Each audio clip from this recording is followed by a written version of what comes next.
하나 있어요. 총체적 복음이 뭐냐면 모든 것이 다 하나님의 은혜다라는 거예요. 그리고 그 은혜를 받은 우리들의 삶은 하나님의 영광이다. 영광을 볼 수 있어야 하고 드러낼 수 있어야 하고 또한 영광을 올려드려야 하는 것이다. 그 찬송하리로다. 이건 하나님의 영광을 올려드리는 거예요. 감사의 표현인 거죠. 내가 구원받았음에 대한 감사의 표현. 미리암이 홍해를 건너고 나서 그리고 백성들과 함께 소고를 치며 그 죽음에서 건져주신 하나님을 찬송합니다. 총체적 복음 받은 우리는 사망에서 생명으로 구원받은 자들이에요. 그러니까 찬송하지 않을 수가 없는 거예요. 그 하나님이 어떤 분이신지 아십니까? 하나님을 알아가야 되는데 또 알아야 되는데 그 하나님을 아는 것이 우리의 지식으로 되어지는 것이 아니라 하나님의 은혜로 알아간다는 거예요. 그러니까 모든 것은 로마서 1장 17절 말씀처럼 모든 것은 믿음으로 믿음에 이르게 하는 것이 되어지는 거예요. 하나님이 어떤 분이실까? 탈무드에 나오는 이야기입니다. 적의 군대가 한 마을을 포위했어요. 이제는 꼼짝없이 그 마을 사람들은 적군의 포로가 될 형편이었습니다. 사람들이 저마다 살 길이 없을까 하고 두려워하고 궁리하고 있을 때 적군의 장수가 마을을 향하여 소리칩니다. 남자들은 모조리 전부 다 우리의 노예를 삼을 것이다. 그러나 여자들은 특별히 풀어줄 것이니 이 마을을 속히 떠나가되 인정을 베풀어서 그대들이 가장 소중히 여기는 보물 한 개씩만 지니고 나가도록 허락한다. 그래서 마을 여자들은 그 마을을 떠나게 되었는데 모두가 한 가지씩 금반지 또는 진주 목걸이 금수저든 은수저든 돈 될 만한 것 자기가 값어치가 있다고 생각하는 것 그것들을 하나씩을 지니고 나갔어요. 그런데 한 여자가 이상하게도 허약한 몸이면서도 커다란 보따리 하나를 질질 끄고 나가는 것이었습니다. 건물하던 자가 수상히 여겨서 보따리를 헤쳐보니까 웬 남자 하나가 들어있었죠. 이거 누군가? 예, 제 남편입니다. 왜 그대의 명령을 어기는가? 둘 다 죽고 싶은가? 적의 장수가 위협을 가하자 여인이 간절하게 대답합니다. 제게 가장 소중한 보물은 제 남편입니다. 명령대로 내게 가장 소중한 보물을 하나 지니고 나가는 것이니 나를 보내주십시오. 적군의 장수는 마음에 감동을 받았습니다. 그 여인의 지혜와 남편에 대한 사랑에 감동해서 남편을 데리고 나가도록 허락했다고 하는 이야기. 저는 탈무드를 정독을 하면서 탈무드에 정독을 했었어요. 유대인들에 관련 이 지혜서가 뭘까 하고 해본 적이 있었어요. 참 어떻게 보면 있을 수 없는 듯한 그런 이야기들. 근데 지혜서예요. 탈무드 유대인들의 지혜. 굴뚝을 청소하러 들어갔던 사람들이 둘 중에 하나가 굴뚝을 타고 들어갔다가 나왔는데 근데 굴뚝 밖에서 로프만 잡고 있던 사람하고 굴뚝을 타고 들어갔다 나온 사람하고 누가 세수를 할까? 그런 이야기. 여러분 누가 세수를 할까? 굴뚝을 타고 들어갔던 사람이 세수를 할까? 아니면 로프가 잡고 있던 그 사람이 세수를 할까? 이 유대인의 그 탈무드를 보면 로프 잡고 있던 사람이 세수를 하는 거예요. 왜냐하면 상대편 얼굴을 보니까 시커멓거든. 그게 자기인 줄 알고 세수를 그 사람이 한다라는 거예요. 우리나라 같은 맞지 않아. 그냥 타고 들어갔던 사람이 들어갔다 나왔던 사람이 샤워하고 말지. 목욕탕 가서 깨끗이 씻고 말지. 하나님은 연약한 우리를 아내 삼으시고 당신은 우리의 남편이 되어주셨습니다. 그러니까 하나님 누구냐면 하나님은 우리의 남편이에요. 이사야 54장 5절 말씀에 너를 지으신 자는 내 남편이시라. 그 이름은 만군의 여호와시며 내 구속자는 이스라엘의 거룩한 자시라. 온 세상의 하나님이라 칭함을 받으실 것이다. 예레미야 3장 14절 말씀 나 여호와가 말하노라 배역한 자식들아 돌아오라 나는 너희 남편이니라. 하나님은 우리의 남편이시라는 거예요. 근데 우리는 어떤 존재다?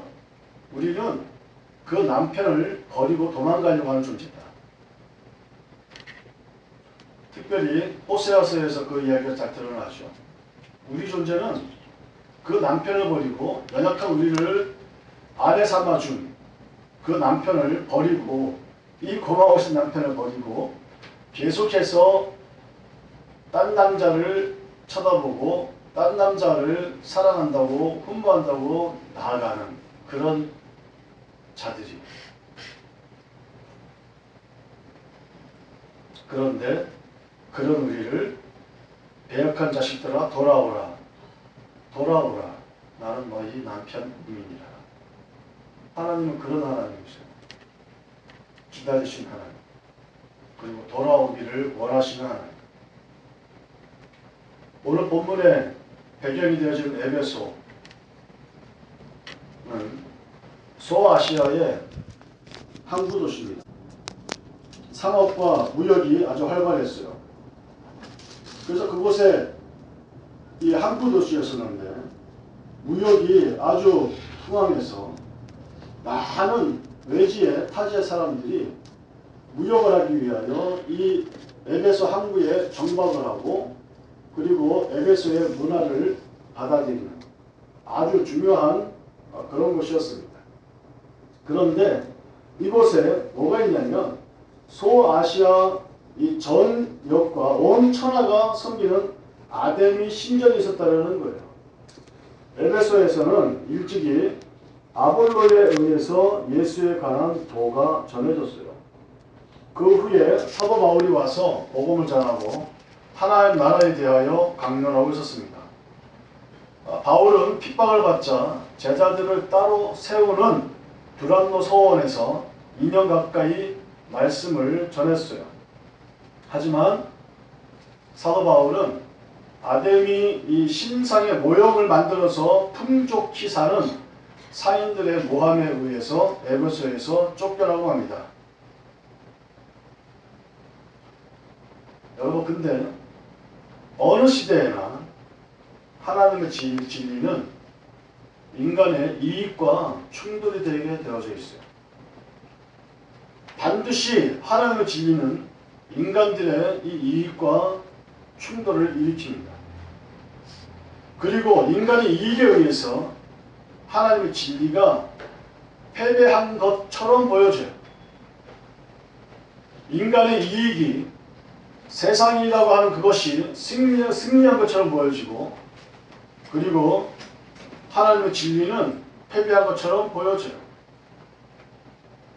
오늘날 보십시오.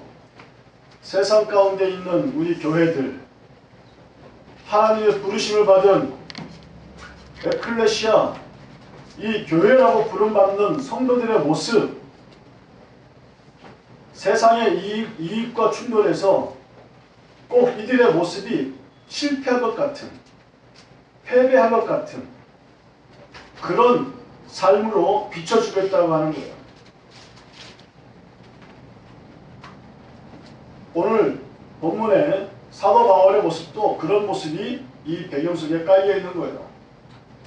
결국 바울은 이 마게도냐로 불리우는 이 빌립보로 가게 되면서 디모데를 그곳에 남겨둡니다. 에베소는 에베소에 있는 성도들에게 쓴 바울의 서신입니다. 에베소 성도들이 누구일까요? 세상의 이익에 실패한 것 같은, 패배한 것 같은 모습. 그래서 그들은 천하의 이 위험을 떨치는 아데미 우상 앞에 그들의 이 에베소 성도들의 존재와 영향력이 티끌과 같은 그들. 모든 시대에 세상 앞에 놓인 그리스도인의 실존도 똑같죠. 온 천하가 쫓아가는 그 세력 앞에 성도로 산다고 하는 것은 무엇을 뜻합니까? 돈과 명성, 권력의 아데미 앞에 성도들의 삶은 초라하고 위축되고 왜소하기 그지없어요. 이럴 때 여기에 사단의 유혹에 덫을 놓습니다. 야, 하나님 믿는다면 기적을 이루고 그리고 뛰어내리고 성공하고 부자되고 쓸모있고 영향력을 끼치라고 충동을 합니다. 그거 없으면 믿음도 아니라고 속입니다. 이렇게 세상과 사람들에 의해서 발견되고 그리고 확인되는 신앙, 우리는 착각하지 말아야 합니다. 예수를 믿었더니 엄청난 부를 주셔서 11조만 계산하는 사람이 몇십 명이다라고, 그런 속임에 속아 넘어가서는 안 되는 거예요. 그러면 그 사람에게 그 부가 없으면 그 사람에게 하나님이 없는 거예요?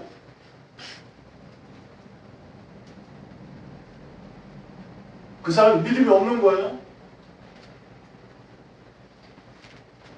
예전에 사역하던 교회들에서 그런 소리 많이 들었어요.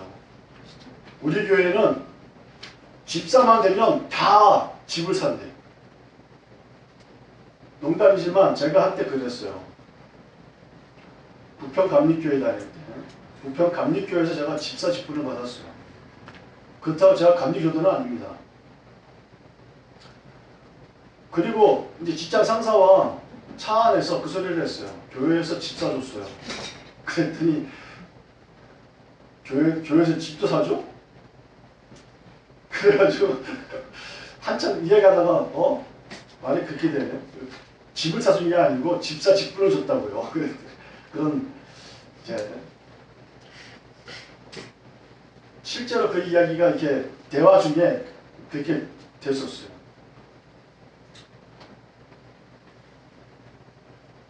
근데 교회에서 잘 믿으면, 신앙생활 잘하면 그 집사 된 사람들이 다 집을 샀다고? 근데 그 중에 집을 못 산 분이 계셨어. 근데 그분은 그런 거야. 아, 그러면 하나님 왜 내게 복 안 주시지? 그러니까 그 교회가 복이라고 말하고 있는, 복이라고 가르치고 있는 그 진정한 가치가 지극히 세상적인 것이었어요. 지극히 물질적인 것이었어요. 그러니까 그거 없으면 하나님께 복을 못 받은 거예요.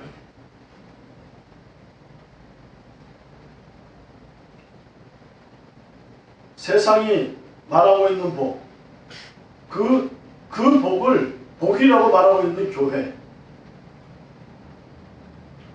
여러분, 그곳에서 발견되어지는 우리들의 모습, 그 속에 포함되어져 있는 우리들의 모습은 비참하기 짝이 없죠.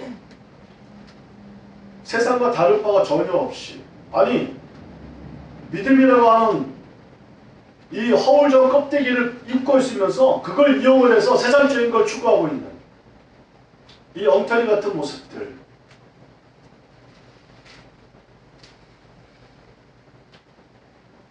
그러니까 우리들의 모습이 세상과 이 사람들에 의해서 그들이 확인하고 싶은 그곳에서 우리가 발견되어지면 정말 곤란한 거예요. 우리가 어디에서 발견되어져야 돼요? 그리스도 안에서. 내가 어디서 발견되어져야 하느냐면 하나님의 사랑 안에서 발견되어져야 돼요. 근데 그런 간절함이 있지만 세상은 우리들의 그런 간절한 바램과 그런 믿음을 가만 내버려두지 않죠. 끊임없이 공격하고 끊임없이 세상의 가치를 들먹이며 그걸 가지고 우리들을 혼동시키려고 혼란되어지게 하려고 할 겁니다. 그런데 사도 바울은 이 그리스도 안에서 발견되고자 하는 그런 간절함, 그 간절함으로 인해서 기꺼이 자기의 모든 것을 다른 사람들에 의해서 세상 속에서 너 정말 잘났어, 그래 너 대단하다, 이런 칭찬과 인정과 평판을 받아가는 그 모든 것을 배설물로 여길 수 있었던 거예요. 그리스도 안에서 발견되고자 하는 간절함.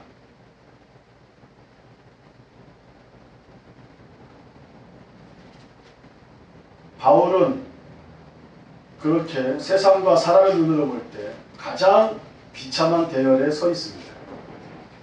그러나 에베소 성도들에게 보내는 이 그의 서신은 하늘의 그 영광의 위엄으로 가득 차 있어요.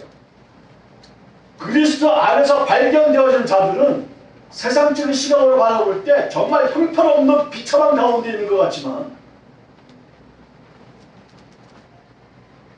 그들이 선포하고 증거하고 있는 그 내용을 보며 세상 그 어떤 사람들보다 더 위험 있는 모습으로 비춰지게 되어져요. 물론 그것 때문에 빛과 소금 역할로 그리스도 안에 발견되고자 하면 아닌 거예요.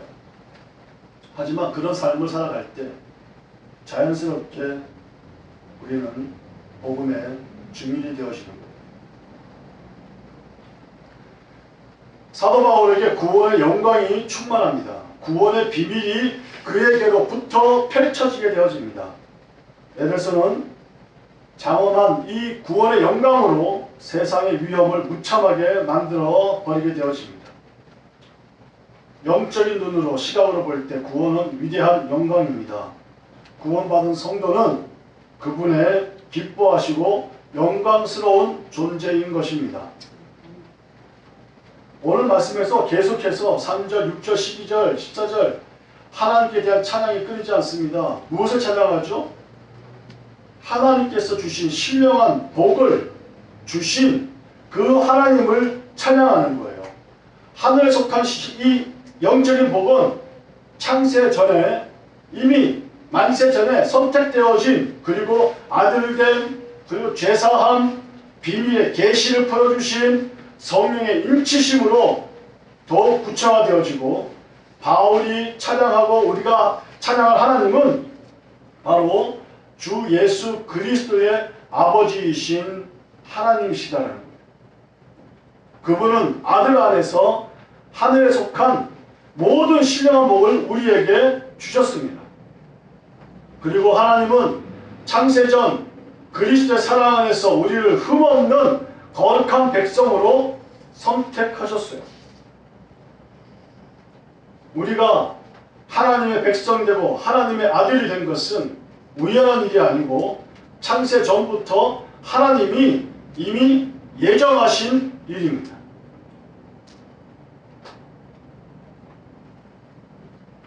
우리가 하나님의 백성이 되고 하나님이 아들이 되어졌다라는 거예요.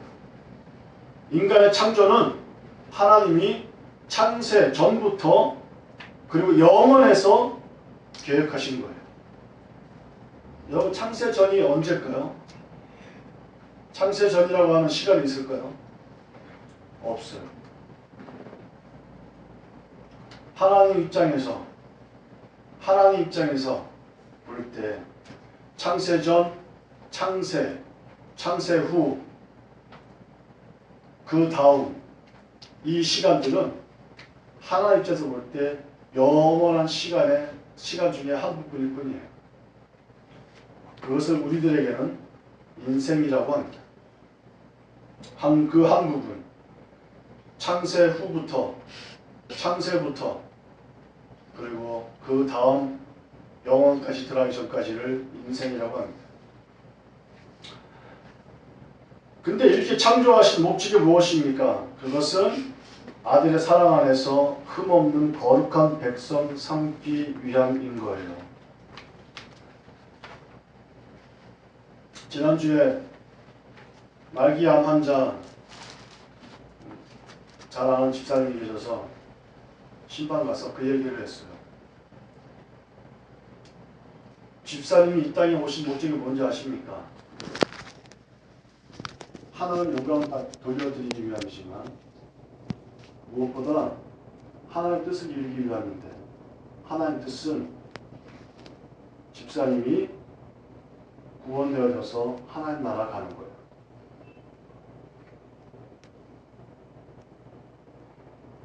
메시나도 태어나지 않았으면 좋겠지만 태어났어요. 왜 태어나게 하셨을까요? 구원하시려고, 하나님 나라 백성 삼으시려고, 이 땅에 태어나게 하시고, 그리고 믿게 하시고 하나님 나라의 백성 되게 하셨다. 창조하신 목적은 아들의 사랑 안에서 흠없는 거룩한 백성 삼기 위함이다. 아들을 통해서 모든 인간을 자녀 삼으시기로 작정하셨던 거예요. 하나님은 그 일을 바라시고 기뻐하셨습니다. 그러므로 인간이 지음받은 목적은 성자 예수 그리스도 안에서 하나님의 자녀가 되는 것입니다. 그러므로 우리들이 어디서 발견되어야 한다고요? 바로 예수 그리스도 안에서 발견되어져야 됩니다. 세상에서 발견되어지면 안 돼요. 진흙탕 속에서 발견되어지면 그건 우린 한마디로 믿음 없는 자들이라는 소리예요. 아버지와 아들은 동일한 생명으로 관계합니다. 하나님은 자기 속에 있는 생명을 아들에게 주셨어요. 이것은 하나님의 생명이고 그리고 영원한 영생인 거예요. 하나님은 그 아들 안에서 사람에게 이 영원한 생명을 주시고자 하셨어요. 곧 하나님이 사람에게 주시고자 한 영원한 생명은 영원부터 약속이 되어진 것이었습니다. 첫사람 아담, 아들의 현존인 말씀 안에 거할 때 영원한 생명을 얻어서 하나님의 아들이 될 수 있었습니다. 그러나 이 첫사람 아담은 불순종해서 하나님과 분리되어졌고 영원한 생명을 얻지 못하고 결국은 사망에 이르게 되어졌어요. 모든 인간은 아담 안에서 함께 죄를 지었고 함께 사망에 이르렀습니다. 자, 그럼에도 불구하고 하나님은 풍성한 지혜와 지식으로 죄인된 이 사람들을 구원하십니다. 우리로서는 알 수 없는, 정말 이해할 수 없는 이 하나님의 이 지혜와 지식으로, 총명으로 우리가 구원되어지는, 이것이 바로 그 뜻의 비밀이고, 그 비밀은 그리스도 안에서 때가 찬 경륜이라고 말씀하고 있습니다. 이때는 하나님의 구원의 시간을 의미하고, 경륜은 구원을 위한 하나님의 계획과 전략을 뜻합니다. 그리고 그 때가 올 것입니다. 그리고 반드시 구원 계획을 이루실 것입니다. 그래서 하늘과 땅에 있는 모든 것이 다 그리스도 안에서 하나가 되어질 것입니다. 근데 마침내 그때가 임했습니다. 아들이 오신 거죠. 갈라디아서 4장 4절과 5절에 때가 참에 하나님이 그 아들을 보내사 여자에게서 나게 하시고 율법 아래에 나게 하신 것은 율법 아래에 있는 자들을 속량하시고 우리로 아들의 명분을 얻게 하려 하심이라. 때가 차네. 하나님은 독생자를 우리에게 보내셨고 우리는 그의 피로 속량 곧 죄사함을 받았습니다. 속량은 죄로부터 벗어난 해방을 뜻하고 죄사함은 지은 죄가 면제되었음을 뜻하는 거죠. 구원은 죄에 대한 책임을 면제받는 죄사함이고 죄로부터 벗어나는 해방인 거예요. 하나님이 예정하신 목표가 뭐죠? 바로 아들됨과 영원한 생명 얻음에 있는 거예요. 하나님이 예정하신 것, 아들 삼으시고 영원한 생명을 그에게 주어서 하나님 나라에서 살게 하십니다. 구원이 그 목표를 이루게 되어집니다. 오래전부터 예정된 구원의 약속은 마침내 아들이 오시고 죽으심으로써 이루어집니다. 우리의 죄는 용서받고 우리는 죄에서 해방되었고 흠없고 거룩한 하나님의 자녀가 된 것입니다. 우리가 그토록 바라는 이 복은 하나님이 아들을 보내시고 죽게 하심으로 이미 우리에게 주어졌습니다. 그런데 그것이 진짜 나의 것이 되기 위해서 오늘날 지금 이 순간도 성령님이 일하십니다. 성령의 인침은 하늘에 속한 이 복이 내 것으로 경험되어지는 역사적인 공간이 되어집니다. 언제 성령의 인침이 이루어지죠? 그 복이 내 것이라고 말하시는 그 성령의 복이 우리에게 언제 이루어지나요? 바로 이 진리의 말씀, 구원의 복음을 듣고 믿을 때입니다. 그리스도의 죽으심과 장사 지내심, 부활하심이 나를 위한 사건임을 듣고 믿음으로 받을 때 성령은 각각의 사건들의 나를 연합을 시켜요. 또한 성령은 우리의 이 기업의 보증이 되어집니다. 이것이 무슨 소리일까? 보증은 지불금 전체 중에 일부를 치름으로써 법적인 권리를 뒷받침해주는 약조금을 말합니다.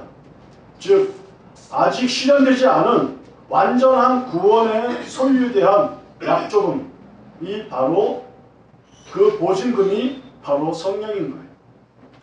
그래서 성령이 우리와 함께 하시면 하나님이 약속하신 이미 이 모든 것을 이미 받은 것이나 다름없고 하나님의 백성된 확증으로 하나님을 찬양하게 되어지는 거예요.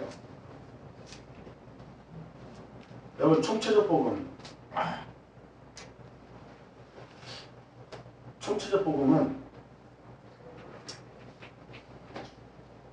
우리에게 어느 한순간에 어떤 한순간 혹은 한 사건에 대하여 한 가지 말씀을 적용을 해서 그것으로 풀이해라 라고 말씀하시지 않습니다.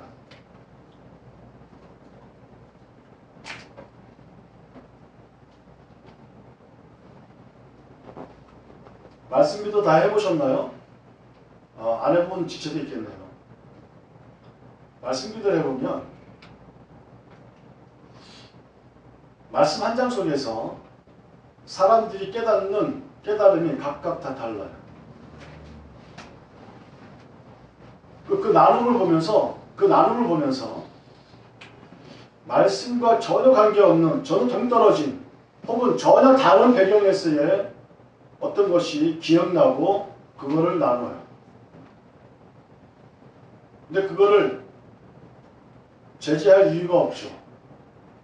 왜냐하면 모든 말씀이 적용되어진 부분에서 사람들의 이해와 사람들의 어떤 지식으로 되어지는 것이 아닌 성령 하나님의 인도하심이라는 거예요.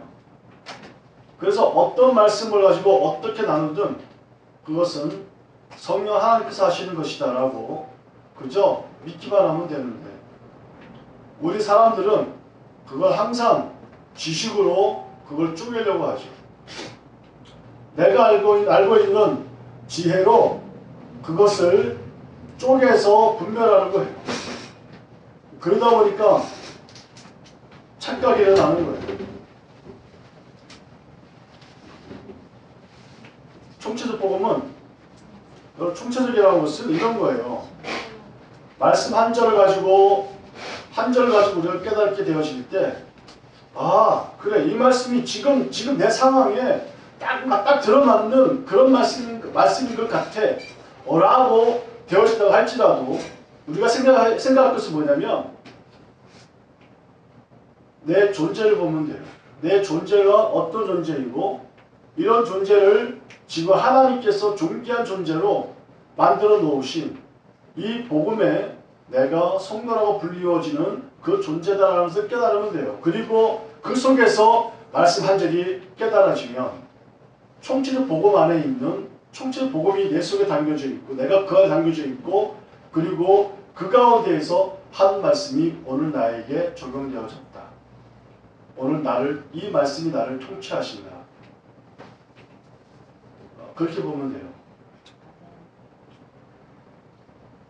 성령은 구원을 이루게 하는 능력으로 작용을 합니다. 능력, 두나미스. 오순절 성령이 임하시기 전까지 그리스도의 사건은 이 제자들의 사건으로 연합되지 않습니다.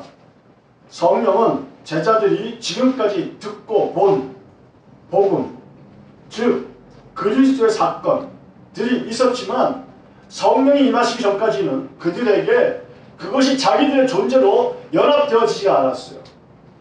그런데 성령이 임한 그 다음에 성령의 능력, 이 두나미스가 그들에게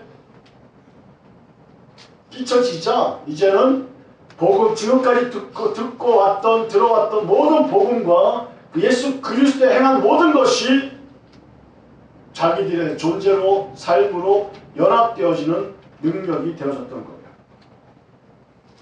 우리에게 구원의 성부, 성자, 성령이 함께 하십니다. 하나님은 창세전에 우리를 선택하셨고 그리스도를 보내심으로 우리를 구원을 이루셨습니다. 성령이 이 구원을 이루게 하는 능력이십니다. 그리고 찬양받으셔야 할 분은 오직 하나님 아버지이십니다. 우리는 지금 이 순간 또 우리들의 내일의 삶, 세상의 신 아데미의 위험 앞에 있습니다.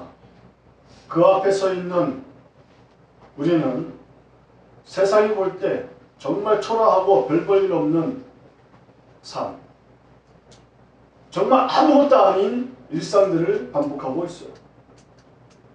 하지만 성부, 성자, 성령 하나님이 창세전부터 기쁨으로 예비하신 하늘의 복,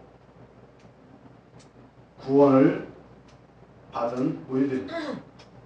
내가 받은 구원은 실로 장엄하고 영광스러운 구원인 거예요.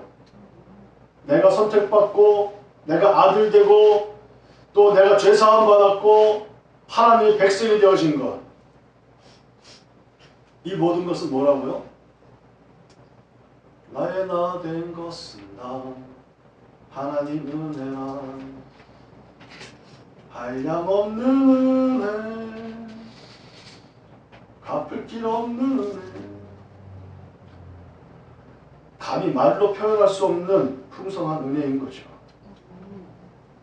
여러분, 복음이 이 인간의 영원한 목마름을 채우고도 남는 것이라고 했는데 복음을 알고 있는 우리들에게 여전히 갈증과 이 목마름이 아직까지도 남아있다면 내가 만난 복음은 도대체 어떤 것일까? 내가 만난 복음이 말씀에 다 담겨져 있잖아요. 사람의 말에 능숙하게 말하는 설교자의 말에 우리가 그냥 아멘 넣어줘서 그래 믿습니다라고 확정되어지는 것이 아니라 영원히 변하지 않는 진리의 말씀, 하나님의 말씀에 기록되어져 있는 이것이 바로 하나님께서 우리에게 허락하신 완전한 복음이라고요. 이거 외에 더 붙일 것도 없고 여기서 더 뺄 것도 없는 이 자체가 완전한 하나님의 말씀인 복음. 이 복음이면 충분한 거죠. 사람들이 말하죠. 복음이 반매교죠? 하나님 말씀이 반매교죠? 그래서 김효승 교사 말, 복음이면 다냐? 복음이면 다다. 그래, 복음이면 다다. 어느 신령한 분들에 의해서 말씀과 기도가 도전되어질 때가 있었어요. 아침에 일어나서 말씀 기도, 하루 사역을 마치고 밤에 잠들기 전에 말씀 기도, 물론 비전트에 갔을 때. 근데 그곳에서 그 분들이 그렇게 자꾸 항의를 하는 거예요. 아니 팀장님, 우리가 좀 기도가 부족한 것 같아요. 지금 제가 보니까 여기는 지금 우리를 흔드는 사탄의 세력이, 귀신의 세력이 가득해요. 그러니까 더 기도해야 되는 거 아니에요? 제가 그랬어요. 세상은 원래 그렇게 사탄의 세력이 가득한 것입니다. 그걸 보시니 감사한데 문제는 왜 말씀과 기도로 충분하지 않는 거죠? 말씀과 기도는 충분합니다. 다른 거 필요 없고 복음이면 다 되는 거지. 특별히 귀신 쫓아내는 그런 썰라썰라하는 그런 기도가 더 해야 됩니까? 덧붙일 이유가 없는 거예요. 복음은 그 자체로 그냥 완전한 거예요. 덧붙이지 맙시다. 인간의 노력, 인간의 열심, 인간의 열정 거기다 덧붙일 필요 없어요. 단지 복음이면 다다 그랬으니까, 말씀이면 다다 그랬으니까 말씀이 주어지는 대로 아멘하고 그리스도 안에서 예만되어지고 순종되어지고 충성할 따름이지, 말씀이 가라 그럴 때 가고 말씀이 서라 그럴 때 서고.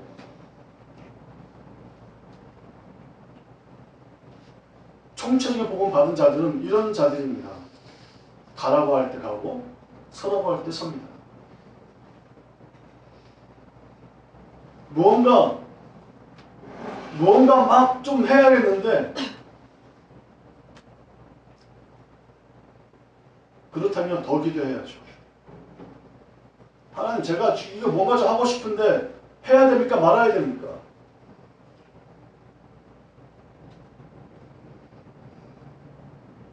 말씀이 인도하실 거예요. 말씀이 지시하실 거예요. 내가 내게 지시하는 곳으로 가라.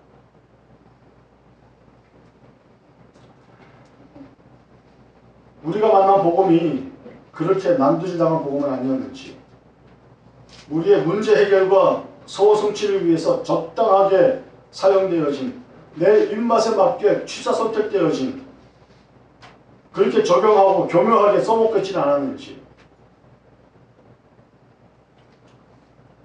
구원받았다고 하는 안도감을 위한 서류 보관용 복음이나 나의 마음을 가볍게 해주는 이 죄책감 쓰레기 하치작용 복음은 아닌지.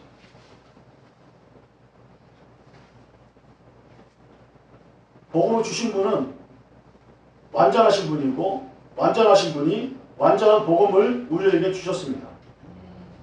복음을 받는 우리는 정말 악한 존재들이고 존재적으로 죄인 되어진, 죄를 떠나서는 날 설명할 수 없는 죄곤나 나봇죄, 이런 완전하게 불완전한 존재에게 주어진 완전한 복음, 우리도 전심이어야 한다는 것입니다. 이 완전한 복음은 하나님 편에서 일방적으로 우리들에게 계시되어진 거예요. 그리고 온 열방 가운데 모든 세계에 편만하게 이 복음이 선포되어져 있습니다. 근데 믿는 자만이 이 복음을 받을 수가 있어요. 그래서 믿음에 이르게 되어지는 하나님의 방편입니다. 인간 편에서 받고 싶은 부분만 받을 수 있는 것이 아니죠. 지난주에 말씀드렸지만 하나님의 사역에는 우리를 만세 전에, 창세 전에 예정하셨어요. 그래서 계획하셨고, 그리고 이제 이 우리와 함께 이 땅, 이 온 우주 만물을 창조하셨고, 그리고 이 모든 하나님의 피조물들이, 창조되어진 이 피조물들이 다 하나님 뜻대로 움직여 가시도록 하나님께서 섭리하고 계세요. 이것이 하나님의 사역인데, 그 중에 특별히 우리 인간들에 대한, 하나님께서 만들어 놓으신 사람들에 대한 사역이 또 있어요. 그게 뭐냐면 두 가지인데, 바로 구원하심과 심판하심이에요. 그러니까 이 두 가지가 하나님이 우리 사람들에 대한 사역의 두 가지 방편입니다. 그래서 먼저 이 구원 사역을 보면 창세기 3장 15절에 여자의 후손은 내 머리를 상하게 할 것이고 너는 그의 발꿈치를 상하게 할 것이니라 라고 하며 이 온 인류를 구원하실 그 말씀을 창세기 3장 15절에 이 원시 복음으로 남겨두셨다라는 거예요. 그러니까 가장 먼저 하나님께서 우리에게 행하시는 것은 바로 구원이시다. 구원이시다. 아까도 얘기했지만 그렇게 암 말기약 병마와 싸우고 있는 이제 우리 집사님, 그 집사람에 가서 제가 그럴 때 그랬잖아요. 우리가 이 땅에 온 이유가 뭐냐? 이 땅에만 존재하는 목적이 뭐냐?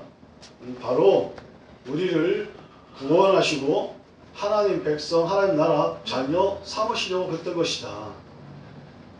만약에 우리가 이 땅에 안 태어났다면, 이 세상에 존재하지 않았다면, 태어나지 않았다면, 요엘 고백처럼 또 혹은 예레미야의 고백, 그런 이야기처럼 내가 태어나지 않았더라면, 태중에서 그냥 죽고 없었더라면, 물론 이 땅에서 이 인생이라고 하는 이 험악한, 이 참 질고 많은 이 인생을 살아갈 이유는 없지만, 그런데 하나님께서 있게 하셨단 말이에요. 지금 이곳에 있게 하신 이유가 무엇일까? 이 땅에 나게 하신 이유가 무엇일까? 그 이유는 첫 번째는 하나님께서 영광을 받으시려고 하시는 거예요. 근데 두 번째는 뭐냐면 우리들이 하나님께 영광을 올려드려야 하는데, 이것을 종합적으로 보면 하나님께서는 우리를 이 땅에 있게 하신 목적이 바로 우리를 건지시고 그리고 하나님 나라 자녀 삼으시려고 하시는 것이다. 그러니까 존재하지 않으면, 우리는 이 땅에 존재하지 않으면 하나님 나라에도 존재하지 않아. 근데 우리가 이 땅에 왔기 때문에, 믿음으로 왔기 때문에 하나님께로부터 선택되어졌고, 그리고 부르심 받았고, 믿게 되어졌고, 하나님의 아들이 되어졌고, 하나님 나라 백성인 거예요. 이 사역을 하나님께서는, 이 구원 사역을 하나님의 섭리 안에 집어넣고 계속해서 열방 가운데 복음을 선포하시는 거예요. 아멘. 왜? 많은 사람들을 하나님 나라에 이끌어 들이시려고. 근데 사람들이 그런 거예요. 참 사람들은 희한하게도, 정말 이상하게도 하나님의 말씀을 받기를 싫어해.